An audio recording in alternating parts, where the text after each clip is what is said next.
We have some incredibly smug video to share with you here. This is from Davos. Yes. Is it Davos or Davos? Davos? I think it's Davos or Davos, whatever. Let me give you the context here. So for those of you who don't know, and I don't blame you if you don't know, because you're not mega wealthy pricks, Davos is the following. I'm giving you this from the always trusty Wikipedia.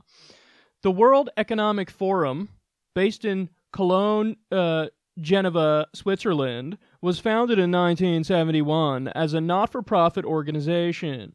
It gained formal status in January 2015 under the Swiss Host State Act, confirming the role of the Forum as an international institution for public-private cooperation. Blah, blah, blah, blah, blah. Let's get to the important part. The Forum's mission is cited as committed to improving the state of the world by engaging in business, political, academic, and other leaders of society to shape global, regional, and industry agendas. The WEF is best known for its annual meeting at the end of January in Davos, a mountain resort in Graubünden, I don't know how to pronounce that, in the Eastern Alps region of Switzerland. The meeting brings together some 2,500 top business leaders, international political leaders, economists, celebrities, and journalists for up to 4 days to discuss the most pressing issues facing the world. So, okay, in layman's terms, this is a gathering of mostly massively wealthy elites. That's what this is. That's what Davos is. Yes. Yes, I will be doing that smug voice for many portions of the rest of this clip, so if you don't like it, X out now. But with that being said, look at what they were speaking about on one of the panels, and then we'll break it down.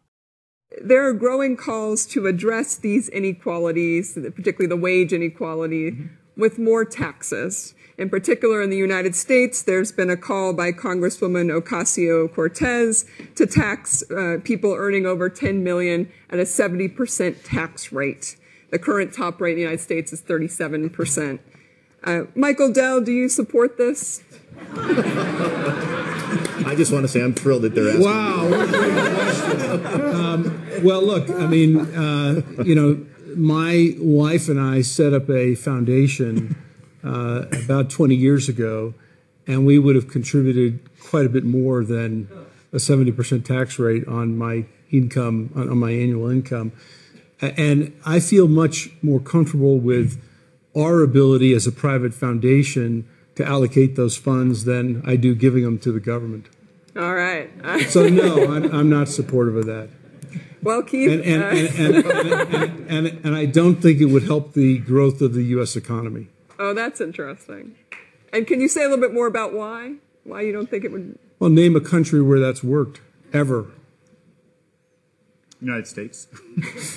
Briefly, in the 80s. Maybe. No. From about the 1930s through about the 1960s, the tax rate averaged about 70%. At times, it was up as high as 95%. And those were actually pretty good years for growth. So I don't have a strong opinion on that proposal. A lot of the devil is in the details. But I think it's there's actually a lot of economics that suggests that it's not necessarily going to hurt growth. That was glorious. Okay, that last guy you saw there, he's a professor, so he's in a room with people who are mostly massively wealthy, and he's the one who's the most educated on the issue, and he also probably happens to be one of the poorest people in the room, and he's like, okay, you guys are just wrong, know your history. The fucking moderator doesn't even know what the fuck she's talking about. She asked the question, and she doesn't know anything about high marginal taxes and the history of that in the United States specifically, and Michael Dell was like, name a place where this has worked anywhere. Ever. Norway, Denmark, Iceland, Sweden. You know, hey, the professor brought up as well, the United States of America. The moderator's like, oh, that's right, in the 1980s. No, it wasn't in the 1980s. In the 1980s, when Reagan came in, he slashed that top rate down to 28%. So what are you talking? They don't know. They don't fucking know. But the thing that drives me crazy is that, like, as these massively rich people who think they know everything are, like, casually giving their opinions as if it's gospel, they're the most uneducated people on the fucking topic. God, it's so infuriating. And that's the thing. They think like by divine right, they should be able to craft policy and govern. And it's like, just because you have a lot of fucking money doesn't mean dick. That doesn't mean anything. You know who else is rich? Paris Hilton.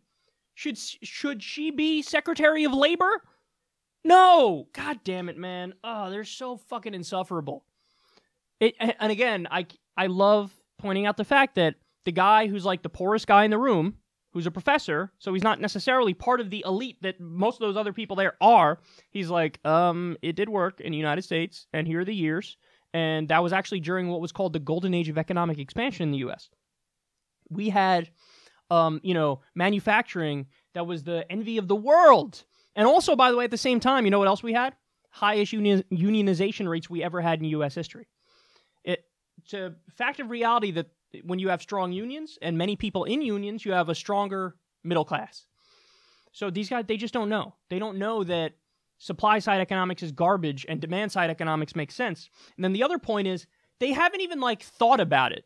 Because even if you don't look at the history of it, which is one thing, and you should do that, even when you think about it, listen, if you have high marginal taxes, so let's say tomorrow we had a high marginal tax rate. Let's say we implemented Ocasio-Cortez's idea of 70% top marginal tax rate for all income above $10 million a year. That doesn't include loopholes and deductions and all that stuff. But when you have high marginal tax rates on individuals, if you're a rich person and you have 4 businesses, okay, what are you then going to do?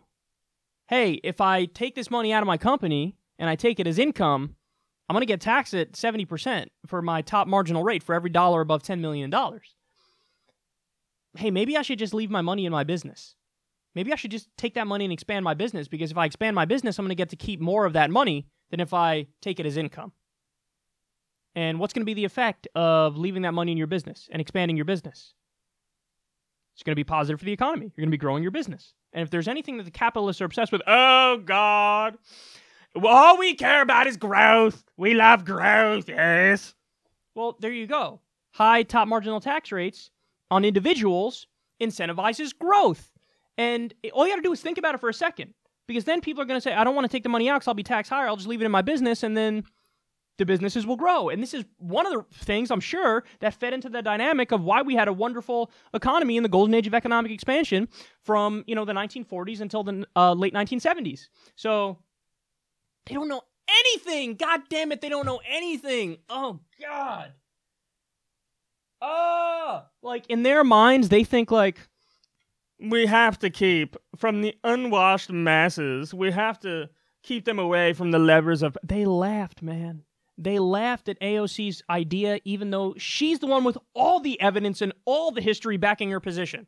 They laugh. Don't you get it, guys? It's not that the problem is the average Joe and Jane unwashed masses. The problem is actually the exact opposite. The problem is that this ruling class of elites and moneyed interests bought many respective governments, definitely bought the U.S. government, and corporate interests and billionaires bought the U.S. government, and they rigged the rules against regular people and for themselves.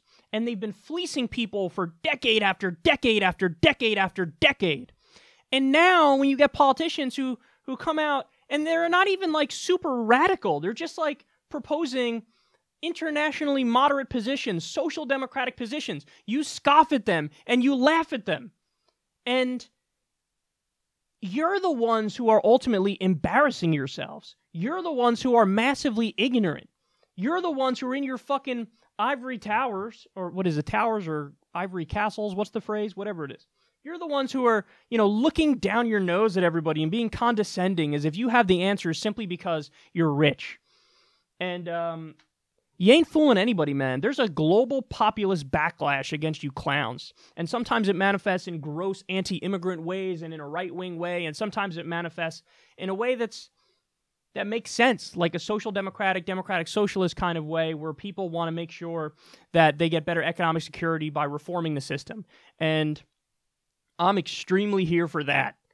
Because you guys don't know what the fuck you're talking about, but as you don't know what the fuck you're talking about, you're massively arrogant, and you're clueless, And we're laughing at you. I know you think you're laughing at us, and the unwashed peasants are trying to take the reins of power, please. Guess what? The unwashed peasants, having their will implemented, there's a term for that. It's called democracy, and I support it. How about you?